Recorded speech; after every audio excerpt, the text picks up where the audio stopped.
Hello, everyone. Thank you so much for joining us.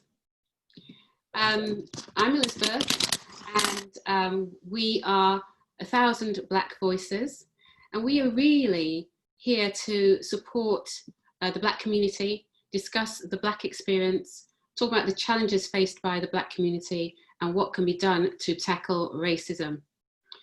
Black people are seen as different because of the colour of their skin, stereotyped, treated unfairly, and underrepresented in top roles and in many parts of society.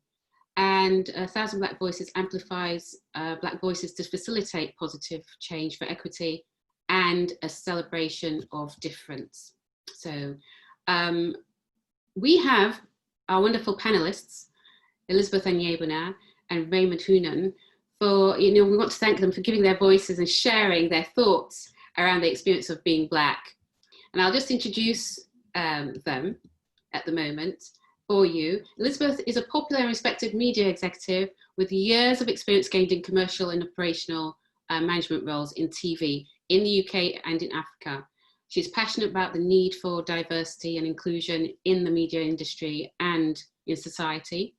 And she applied her entrepreneurial desires as sales director for GTTV, an African broadcaster of Premier Football, where she set up a commercial department. And now she is co-founder of 16:9, a TV and video-centered media, planning, buying and production agency.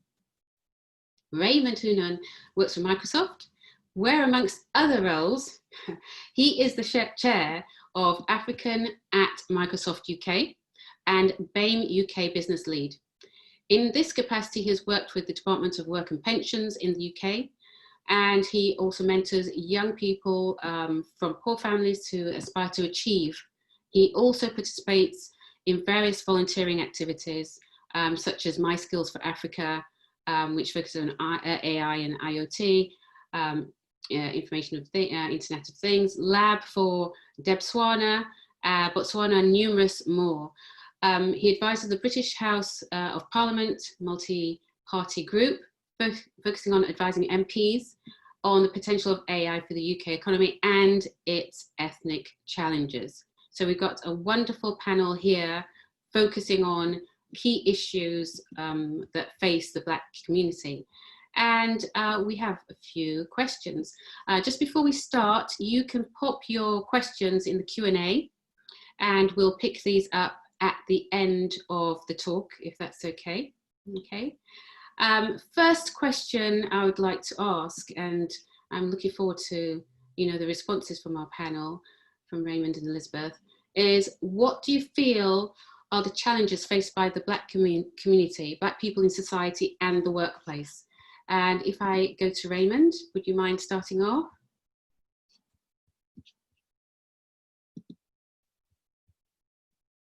Can you hear me? I'm about to get off mute, but thanks Elizabeth for organizing this and kind of giving voice to people like me and Elizabeth to kind of share our experience.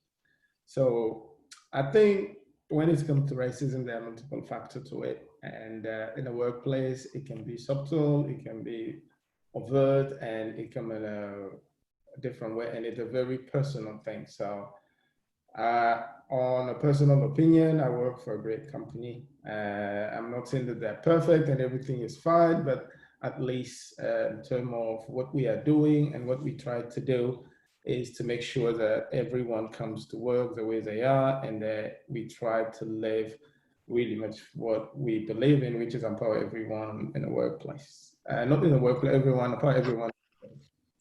So I have had but it's very important also to understand in terms of how racism is, to understand the historical aspect of racism, for example. A lot of people, when you talk about racism, they can relate to the slavery in America, and everyone has his own view on it. But the reality is, it is a systematic reason that led to what is happening now. And there is a real good understanding of why it needs to happen in terms of the economical reason. If you look at American economy in this 19th century, around 1860 or 1840, literally the slave trade was bigger than the banking industry, than the railroad industry, than also was bigger than the factory industry. So, and all American export of cotton represent about almost 60% of American export. So from that perspective, it really shows you really how important slavery was at the time. And from that, there has been a clear kind of systematic approach from an economical reason, how it impacts the politics, and then how it impacts the police, the judges, and how also the media can pick that up.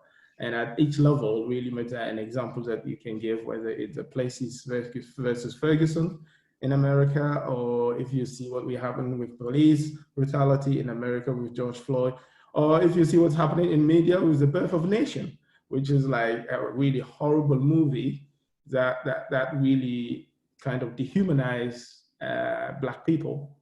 And at the time when it was done, it was one of the first film that was literally viewed in the White House by a Woodrow Johnson administration. So there is a really a clear intent, a systematic approach to it, and we are feeling until now its effect, and something needs to happen. I think first I would urge people to start to learn about history, to start to educate themselves about the reality of it, because it's a systematic reason that leads to that. And it needs to be a systematic approach and a clear, intentional approach to change people's bias and also to change people's view from an education perspective, but also by giving clear, factual reason and historical reason that led to this. We cannot continue this way. We need to find a different way to move forward together as a community. Thank you.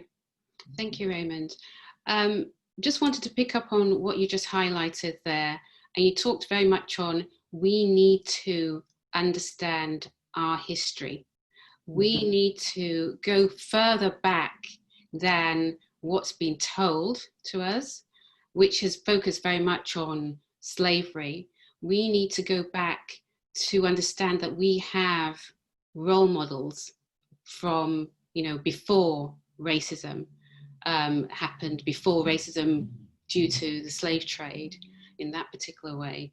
And we need to understand that so that we can begin from a different place and have a different narrative and develop our own narrative rather than what has been told to us. So when I think about that, I look at the UK and the fact that we need to understand about Black history in the UK, also in the States. I think, though, there needs to be a collaborative approach where we understand all histories, all our histories, because then we have a clear understanding. It's not just about the history of the Black community in the UK or the history of Black Americans. We need to understand all of that so we can have a place to start as a community. Yes, definitely. I think the historical aspect of it is actually extremely important in the sense that young Black people need to understand that our history doesn't start with colonization or slavery. There was a lot more, way more to it. So if you take the period of colonization and slavery, it represents about 500 years. But African history spanned over 200,000 years. And that part of the history talked about great empire, great kingdom, a clear social, economical, and political organized society that has made tremendous contribution to the kind of civilization that we have today.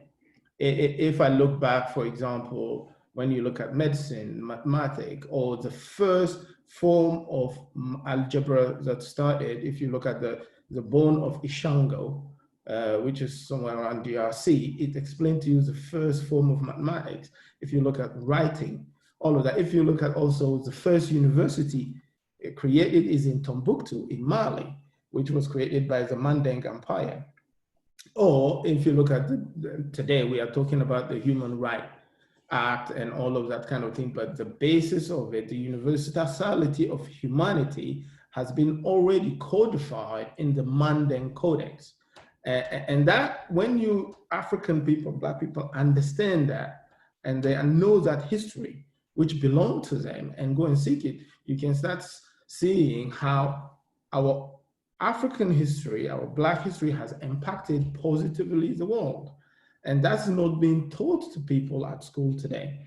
I didn't learn it at school. I did my own research to go and find out. I read a lot of books, and there are so many of them out there that people can learn from. And it's equally important to combat racism today, but I think it's more important for young people from BAME community or Black people to really, really learn about African history, about where they are from, so that they can see that there is a beginning and they can start having those role models. Because without the role model today, young people are lost. And I think also maybe a call to upon us, who are myself and Elizabeth, to spend more time with young people and explain to them that despite everything that's happened today, they can also make their way in society by working hard and by knowing where you are from, by understanding your purpose in life. So yeah. Thank you. Thank you. Can I ask the same question of Elizabeth? Let me just repeat that. What do you feel are the challenges faced by Black people in society and the workplace? Yeah, well, everything you've said. And yeah, I mean, the reality is, I mean, if you look at sort of the stats, which it's more in the public domain now because of obviously events that have sort of happened to bring it into, I guess, on the news and the like, where people are, for those who are, I guess, oblivious to the systemic element of racism, it does exist, and it's across all sort of sectors, really. You know that, you know, a black person is 10 times more likely to be stopped by the police than the white counterparts. COVID, you know, twice as likely to die as versus a non-black person, and that isn't due to underlying health issues in itself. You know, it's obviously about, you know, the sort of jobs that they're in and so on, and certainly more exposed to it. You know, the fact that if you look at some stats, and there's sort of loads, you know, the black person is half, so it's 37% of home ownership versus your sort of white counterpart, which is circa 68, almost 70%, which again sort of gives you, I suppose, the level of where they are economically to be able to then sort of move forward, and so on and so forth. And you look at, if you looked at a lot of boards, you sort of see there are also white faces generally. You know, there's not that representation of your black. So when, I guess, the person who hasn't necessarily learned about their black history goes through primary school and then secondary school, and then suddenly hits the workforce, that's if they haven't experienced any prejudice up until that point, suddenly hits prejudice. I'm talking about your black British person now. They're suddenly faced with this element of prejudice that presents itself. And that can be quite bewildering, particularly. Now, of course, it depends on how they've, you know, grown up and what experiences they've kind of gone through to get to that point. They may not even manage to get access, you know, to the jobs that they may or may not be potentially skilled at doing, you know, because they bear a name that means that when they're applying for a job, it's going to take them twice as long to get that job versus their white counterparts, etc., etc. So the black person in the community, society, and then in our society here, yeah, and of course within the workplace, is certainly walking from the bottom of the hill, trying to sort of work their way up. But I agree, you know, educating, sort of knowing your history, and that, I guess, with that, a sense of belonging, you know, knowing where you kind of come from really does play a part, who you are. The allies potentially, or the people on the other side, again, sort of understanding the black history and not shying away from it, really. You know, you have to face it. It's the only way you're going to sort of get to be able to grapple this. And But yeah, I'd say that's certainly our challenges, really, you know, within society and workplace. Saying that, of course, you still have some people who push through, you know, and so those ones are the role models, but they are few and far between. And what we want to do is try and create more of those types of people, so that Black people have a chance, really, you know, coming through. Yeah, thank you, Elizabeth. You had just mentioned there about, you know, finding it, Black people can find it more difficult to gain access to the workplace. You know, twice as much, a Black person would have to apply twice as much as a white person to get a role. And you just mentioned about name can play a factor in that, because that then identifies you or is seen as a label to, you know, stop you from getting access to a role. So colour of skin, you have just highlighted, matters, and it plays a part in access in the workplace, and you've just highlighted that. So, you know, going on from that, you know, questions, I suppose the next question, just pick up on that really. What do you want to see happen to eradicate racism? I know it's a big term, it's a broad, there's so much to do. But it's just leading on from what you were saying, Elizabeth, you know, what would you want to see to help eradicate racism? Well, short answer is don't be racist. But I guess we can't, you know, that's a simple answer. However, life isn't that simple. But I think there needs to be a will. There needs to be an acknowledgement of the fact that it does exist, and that it's not, you know, you do get, I suppose, some who may say, oh, you know, I thought that was sort of history, we've moved on from that. Sort of, I don't see colour. Well, you actually do need to see colour, because by not seeing colour, then you're not seeing the issues. You know, we don't live in a world of kumbaya. Yeah, you know, it does exist. So once, if you're sort of, you have the will to actually want to affect change, and the will to be accountable for it as well. Look in your bubble. You know, if you are in your bubble, a broad bubble where you all look the same, you are all from the same area, then you need to question that, because there is a richness in diversity. And if you're not diverse, then your output won't be. Now, in my world, of course, in the media world, it's so key.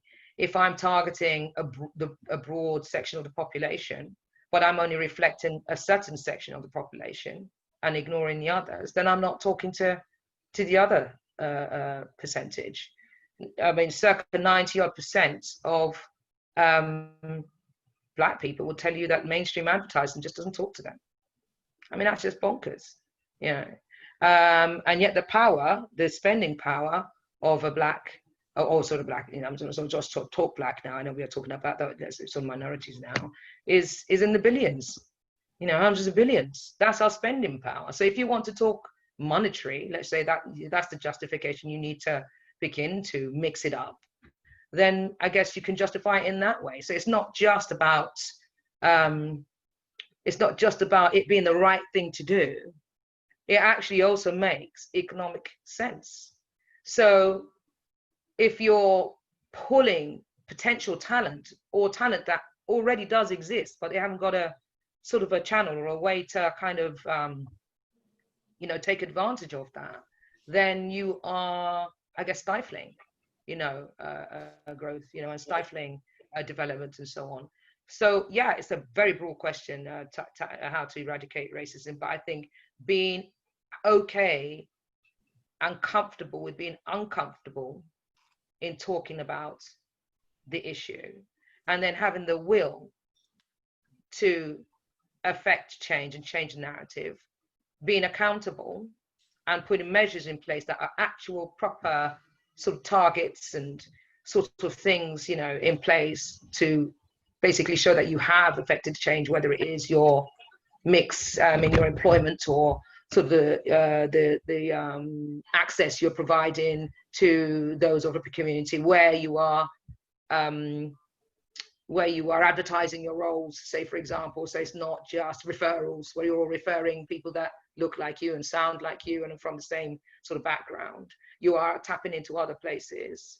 You open that door, then hopefully that will kind of give people a chance. The flip side of that, of course, is we as Black people, and some, not all, you know, people have, some of us have kind of managed to work it up, you know, work it up to a place of where we're able to have a voice, you know, to be able to challenge or be that role model.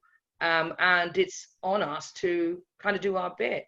So, you know, there are mentoring schemes, certainly in my industry, that I'm certainly actively in.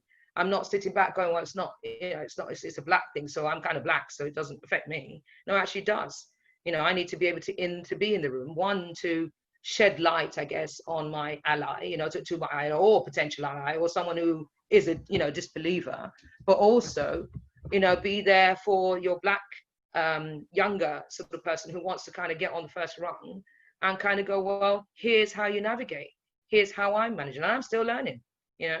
So I'd say it's going to take a very long time, but there certainly needs to be the will and an open, honest acknowledgement that it does exist. I mean, we can, you know, talk through every sector and we know it's there. So, yeah. Yeah.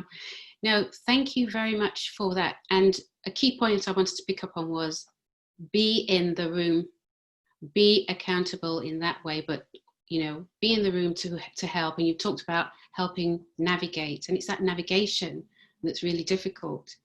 I just want to pick up on some things because we've got the chat, and Celia was saying the main blocker is the system: recruitment, selection, HR functions, performance, all are heavily based against people of colour. It takes seismic shift, and we acknowledge that, and it takes all of us to be a part of that. And she also said, I agree with Elizabeth, the business case of diversity is a major attraction for organisations, not about it being a nice thing, socially justified thing to do. So agreement in what we're saying here about how we should think about it, but that is, it's a difficult and seismic shift. And I know, I just wanted to point out that I know we haven't got a lot of time, we're trying to pack a lot in, and if you can stay with us as we go over time with this important conversation, please do so. I appreciate if you can't, but we are still here sharing for you. So I wanted to ask the same question, Raymond, you know, again, a big question. What do you want to see happen to eradicate racism? Yeah, so I'm going to pick up on some of what Elizabeth said to provide more context. First of all, diversity and why we should combat racism has a really valid business case, not only from a business perspective, because if you look at Black community, buying power is about $1.5 trillion. That's a lot of money. And on that aspect, we have a lot of money to spend, but also I think it sends us also another message as Black people. If you have that buying power, how many businesses have you created to supply that to your own people or to your community?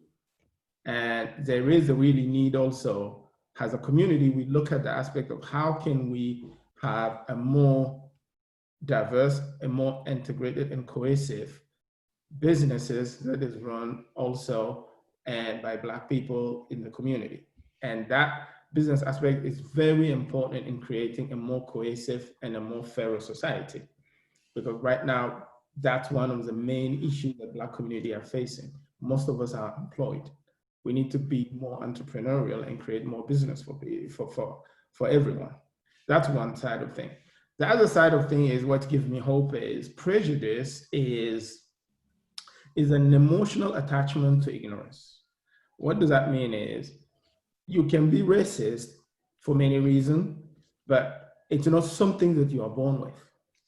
It's something you are taught. The same way that you are taught at school or whatever, you have been indoctrinated to think in this way.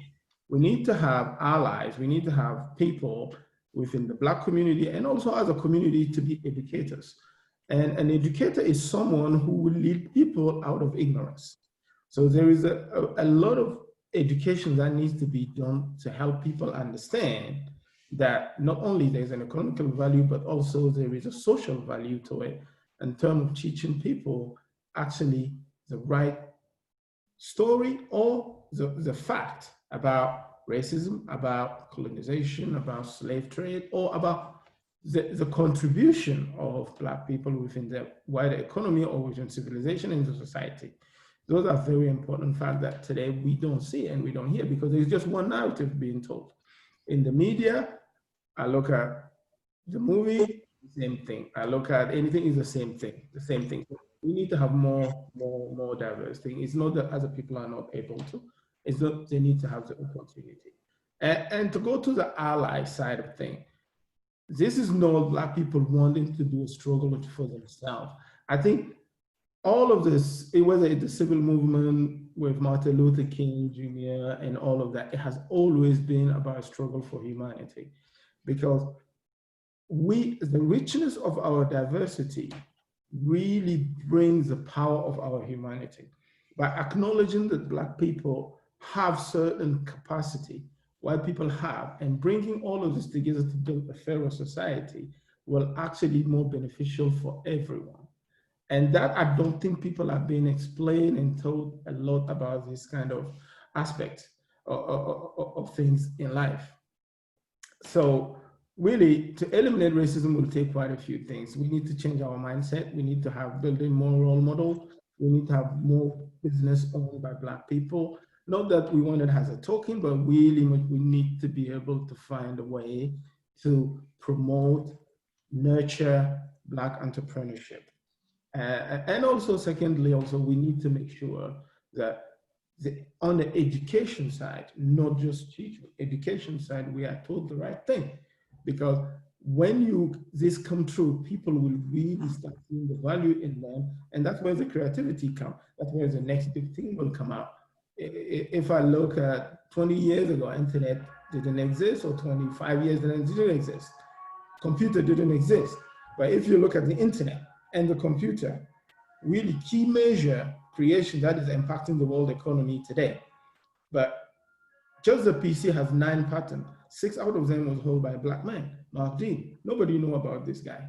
Or if you look at the internet is, in my world, it's just a way of communicating through an application. But all of the infrastructure behind it in terms of the highways that enable internet of it was created by Professor Emeagwali, a Black man from Nigeria. So those we need to teach kids about what those people have done so that they can see those role models and aspire to do the same. And I think that's where the education, the school, the current curriculum is failing a lot of people. Not only Black people, but it's also failing as a community because they are growing uneducated about the reality of life. So there's a multiple aspect to it, from education, economy, from a social, but also personal responsibility. As a person, we need to be taking responsibility on our own education. We need to be taking responsibility on how can we do to improve our community. We are not here just for our own personal benefit. Every single person on the planet has got an assignment by God to fulfill a specific purpose. So everyone should do find their own purpose and their own education to help combat this. So it's a joint effort that will help really tackle racism rather than a siloed effort. Yes, thank you. Because you picked up there on allies. Yeah. So just to wrap up, because you've talked about a lot of important things about accountability again, which we've all talked about, that there's a key thread there. What are the key actions for allies to support the Black community and drive change? Did you want to just wrap up on that, Raymond, and then I'll go to Elizabeth? Because you raised allies as well. I think allies are extremely important. And first, as an ally, you need to understand your own bias. Because if you say I'm not racist or I'm not biased, that's a lie. Myself, I have my bias. So you need to understand them. And then when you understand them, you need to really have the empathy to learn about how can I walk in the other person's shoes. If you can do one of those two things, or even go even further, educate yourself about others, which is tolerance, to open up. Just 3 things. And I have a list of 18 things that allies can do to understand what Black community are going through. But if you can do those three things over a period of 3 months, and you will see the change happening in you. I'm not saying it's going to be automatic, it's a journey, but really much pick up 3, 2, 1, 5, 10, and I can share the list with you, Elizabeth. But when you apply one of those in your everyday life, it helps you understand more the other side. And also it helps you grow to become an ally, not just for Black people, but for all. Because bias today is not just against Black people, it's against female, it's against LGBTQ, it's against quite a wide range of people in the society. And to make a fairer society, we need to learn about recognizing our own bias, take ownership and responsibility for our education, but also being tolerant about opening up to learn about others. I think that would be what I would say. Thank you. Tolerance, accountability, action, essentially. Yes. Thank you. And Elizabeth, would you mind? No, yeah, definitely. I think it's definitely a collective effort. Certainly walking the talk. So it's very easy to tick boxes, put up black boxes, say you're, in support, but then not actually following up, and actually really being accountable. So that's why I sort of say definitely having some measures in place where and making sort of people accountable, and then coming back and actually sort of checking that, whether it is that you're signing up to a charter or you're implementing things within the workforce that supports that particular community. But in order to be able to do that, you need to understand what it is you're actually supporting, as in really understand it, not just say, oh, I know there's a problem, it's a Black thing, so I'm just going to roll out a working group and then tick the box and off you go. But you don't really get it, and the way to get it is by actually really educating yourself. And you don't need to necessarily go and read loads of historical books, although I would recommend that because that's amazing. But there's certainly definitely now more literature out there talking and sort of spreading the knowledge, really, within the industry. So not industry, just generally, I'm just talking media, but you know what I mean. So I would certainly say that there are so many ways to kind of pull people in, like I said before, mentoring, setting up sort of like work streams that particularly cater for that group, looking at your pay. There's this whole sort of thing on equality pay gap. Obviously we talk about it from in the sense of male female, but we're now talking about in the sense of actual equality. And you'll find that there is there's a difference. Obviously, it's there. In fact, looking in your organization and addressing that, being transparent about that, being transparent about your potential, lack in the way you are employing and recruiting. Where are you throwing out your net? Maybe sort of look into where other sort of mediums are, so that when you are trying to attract a pool of talent, that it is broad and diverse. But also not, I mean, with the mentoring, I mean, you kind of have to really, it's not enough to just simply say, right, okay, I want to be a mentor, and then you then sort of are mentoring with, again, a safe space, I guess. It is within areas, and there's so many businesses out there and organizations out there that are doing good things. And what this certainly is throwing up is all those businesses out there that people were just simply not aware of, so you have to proactively go looking and then getting involved and being okay to actually talk about it. There's this video which I think is going around the social at the moment now, but I certainly saw it again sort of yesterday with Jane Elliott, so where she does this sort of experiment in the class. Amazing, woman really, where she gets different colored eyes, kids with different, the blue eyes and then the brown eyes, and of course Oprah takes it up and does the experiments as well. And it was fascinating to see the way people just changed. So by putting one and appearing to then show another group as subordinate or superior, affects you know, the way people function, you know. And that wasn't about skin color, that was about eye color. Yeah. And that was just a real insight into the way we work, you know. So if you don't understand, then go and watch that video, because they were all white. Yeah. But you could see the way they acted. So, you know, yes, allies are there, and you know, but they need to be, again, I come back to this, be okay with being uncomfortable. Certainly go and educate themselves authentically. Understand that there is a benefit to this. Open up access to, you know, a potential pool of talent, those that were coming up and those that already exist, and know that by diversifying your talents and your offering, it's economically beneficial, as well as on a social sort of level, you know. And I don't know whether we're sort of wrapping up here, but one thing I want to definitely sort of say is, we as a Black community, we are agents of change ourselves. We are a Black community that can affect our change.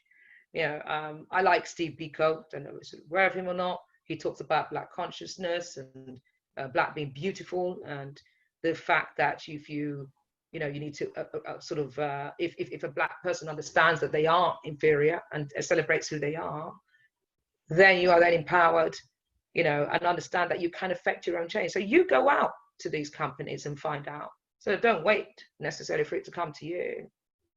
Go seeking. You can be in any sort of sector and challenge.